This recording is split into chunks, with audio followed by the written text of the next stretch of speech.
Obuyigirize si ensonga. Omulimu gw'okola oba eggwanga gy'osibuka si kikulu. Mutwe gwe gukweyimirira. Oyingira nga bw'oli mu mbuga ya Sseddugge n'ogifuluma ng'oli mu bedde. Anti omuwanguzi kisumuluzo kya kapyata ya ppiki. Okwewandiisa mu mpaka za Sseddugge 2023 kutandika nga 4 omwezi ogw'omwenda Septemba okutuusa nga 27 omwezi ogw'ekkumi Oktoba.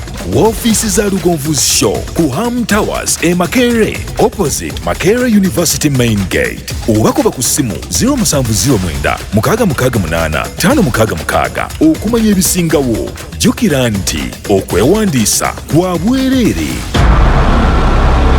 Sseddugge 2023 Nyola.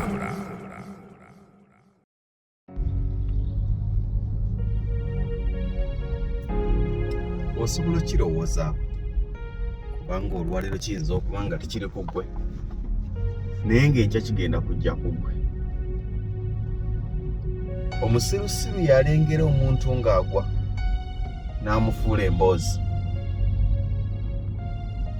era n'ategeeza ensi ng'oyo bwe yagwa.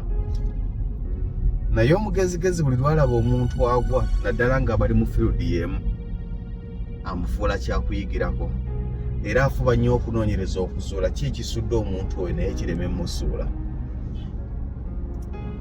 Bino mbiraba emirundi mingi. Kababeere bayimbi olinaga nti abo baagwa abo baggwako naye nga bw'ogamba abaggwako baaliko abalungi n'okukusinga. Wali ofuddeyo okwebuuza lwaki baggwako nga gwe bw'ogamba oba lwaki baagwa nga gwe bw'okyogera. Mbadde ndaba scenario ya Clever J. In fact kyandibadde kyakuyiga eri abaana bonna abayingira music industry. Oyinza okuba nga tunatuuka wadde mu kkoota ya Clever J amaanyi ge yalina. Naye tugwanya kufuula Clever J emboozi kubanga ky'oli yakiriko waali osobola okubeerawo. Buvunaanyizibwa bwo okutunuulira Clever J obulamu bw'ayitamu n'obulamu bwe yalimu n'obukompera nga nti kiki ekyamuleetera okubanga kakyali mu bulamu bw'alimu. Mwenna muli b'amaduuka namba 6 gaddewo agudde omugeya yali munene nga nfe nga tulowooza tasobola naggwa. Amaanyi nga yalina mangi ye. Bw'abanga yalina amaanyi amangi asobodde okuzikira kitegeeza naawe osobola okuzikira. Okujjako ng'otegedde ebizikizo ye yalina amaanyi amangi n'obizuula n'obinoonyeza eddagala ne birema kutuukako. Naye obudde bwonna bumalira mu kumugeya naawe ogenda kuyita mu bulamu bwe bumu. Mubadde mwenna nyina negwenawengaga nti oyo sente yazikozesa bubi, ekimubonyaabonya sente yazikozesa bubi, n'abanga talinaako wadde akataka sente yazikozesa bubi. Naye ng'ageya oli nti sente yazikozesa bubi naye akyali muzigo. Ani yagamba nti olina endagaano gy'okola ne Katonda nti gwagenda kukumiramu obwo obulamu bw'olimu, nti abalala bagenda obujjamu naye gw'ogenda busigalamu ng'odigidiramu obwo obulamu. Abantu bonna abayita mu kusoomoozebwa nga baaliko obulungi nga kati bali mu mbeera esoomooza, tuleme bafuula topic tubayigireko buyigizi. Tuleme kuboogerako, tuleme badiscussinga in a negative way, wabula tubayigireko buyigizi nti olaba ne gundi yali ansinga yatuuka ku kino ne kino ne kino nange nsobola okituukako naye nyinza nti okukyewala.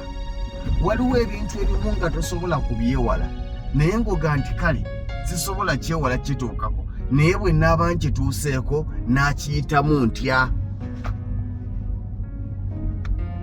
kubanga olina ne gw'olabiddeko. Tekiri mu bayimbi bokka wabula buli business, wabula buli mbeera. Ndaba abantu bangi ku mirimu gye babakozesa ng'omulimu gwabwe gwa kugeya abo abagobeddwa, ng'omulimu gwabwe gwa kugeya abo abavuddeyo n'okugamba nga babadde abasiru babadde beepanka. Ani yali amanyi nti noono asobola okugenda ne bakuba n'obukuukuulu. Olemeddwa okutunuulira ki ekimututolowooza busiru bwe bumututte. naawe ogenda kukwata ekkubo lyerimu. Bw'olowooza otya nti oli wanjawulo okusinga abo abalala abazze bagenda? Wanje gwe ki ekikulowoozesa nti mu kampuni eyo oli wanjawulo nga ne kampuni si ya jjajjawo si ya kitaawo? Amaanyi ogatadde mu kugeya abo abazze bagifuluma, togatadde mu kwebuuza ki ekibafulumya oba ng'okyagala okubeeramu oleme kukola nsobi ezimu ze baakola. Wabula buli afuluma gw'okuba, buli afuluma gw'ogeya, buli afuluma gw'oyogerako. Nyina n'abasirusiru be nalaba Mukama nsonyiwa okukozesa ekigambo ekyo, nga buli mukozi munne afuluma essimu agideriitinga. Wanje nga buli simu ya mukozi munne afuluma nga babadde bakozi, nga kasita afuluma essimu ng'agideriitinga. Naye ekibuuzo ekiriwo nti bwe kyandibadde? Nze ndowooza nti weetaaga nnyo afulumye okusinga gw'okyali naye. Mbuuza lwaki? Kubanga oyo afulumye akaseera kagenda kutuuka nga naawe ofulumye, naye jjukira nti mwenna ekkubo lye mugendako yakusookayo. Okitegere? Weetaaga kutunanoga nti omuntu ono nange bwe mba nfulumye. Kwata essimu zaabwe zitereke, kubanga akaseera kayinza okutuuka nga gye yafulumira ate gye yasambira akaggi. Omanyi nze nnyina abantu beŋŋamba nti waliwo abantu abamu nga ne famire zibasabira babagobe ku mirimu. Ye nga livinga that comfort life ng'alowooza yatuuka, naye ng'obulamu bwasiranira mu kikampuni. Kati gwe oli mu mmuga eyo olaba ng'atomedde kubanga avudde mu kampuni kubanga bamugobye, naye Mukama amujjukidde, Mukama amwanukudde. Mu kampuni abaddemu naye ng'obulamu bwasiraana. Okuva yatandika afuna emitwalo 4, alina abaana 5. Noga nti okuvaamu n'ayiyo obulamu bulala si kyekikulu. Kaakati bino byonna gano ge mazima. Bw'okkakanye ku baali abakozi banno, obageya, oyo musiru yagenda, tebatulekawo wano. Nze agenda nandekawo, nzo neepankako, agenda nandekawo, nze bossi wange mumanyi. Nze era bw'agamba kino nga nkola ekyo, bw'agamba kino nga nkola ekyo. N'otuuka n'okusiimuula essimu zaabwe kubanga olaba tokyabeetaaga, nga ne bwakkubirako oba ne bw'omusanga omwekweka. Naye nja kugamba nti mu kampuni mwoli weetaaga nnyo abaali bakozi banna abaafuluma okusinga abakyali munda, kubanga ly'ekkubo lyerimu. Obadde ojja genda. Bwe bataakugoba emyaka gijja kugoba, naye mu bulamu obupya bw'onaaba ofulumiddemu weetaaga abo abaabukusookamu bakubuulire bo babaddemu batya, bakoze batya, biki bye bayiseemu. Naye kati bw'obanga wabeesalako bajja kukulinda. N'olwekyo buli muntu kyatuuseeko, buli muntu alina kyatuuseeko nga kiringa ekiri awo ky'olaba ng'ekibi, agobeddwa ku mulimu, ssente ziweddewo, obulamu bwekyanze, eyali alina by'alina takyabirina. Njagala kugamba nti tomufuula kaddaala ka mboozi, wabula muyigireko. Ate kikuwa ekyokuyiga nti bisoboka, nga nti olaba ne gundi akola bw'ati, kabonero ak'enkukunala nti naawe osobola. Olaba n'oyo yasobola, naawe osobola okubituukako. Bw'abanga eyali obubi asobodde okugaggawala, naawe osobola okugaggawala. Bw'abanga eyali obulungi asobola okwavuwala, naawe osobola okwavuwala. Kitegeeza nti kabonero ak'enkukunala nti obulamu bwalimu, naawe enkya busobola okukyanga bwo bulimu. Oba nnyina gwe njogera naye? Omubumbatuutu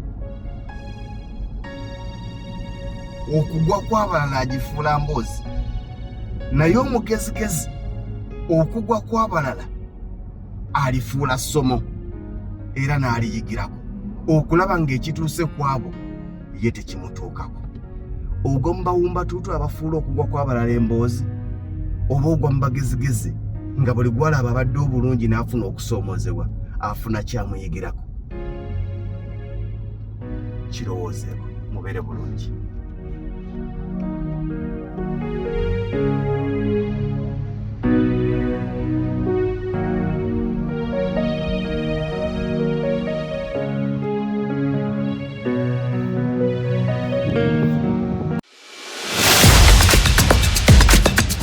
Obuyigirize si ensonga. Omulimu gw'okola oba eggwanga gy'osibuka si kikulu. Mutwe gwe gukweyimirira. Oyingira nga bw'oli mu mbuga ya Sseddugge n'ogifuluma ng'oli mu bedde, anti omuwanguzi kisumuluzo kya kapyata ya ppiki.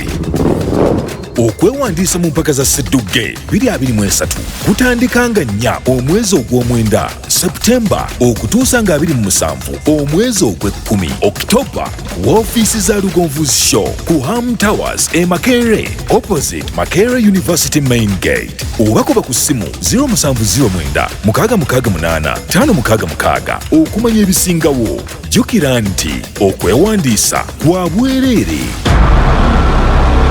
Ssedduge 2023 Nyoola.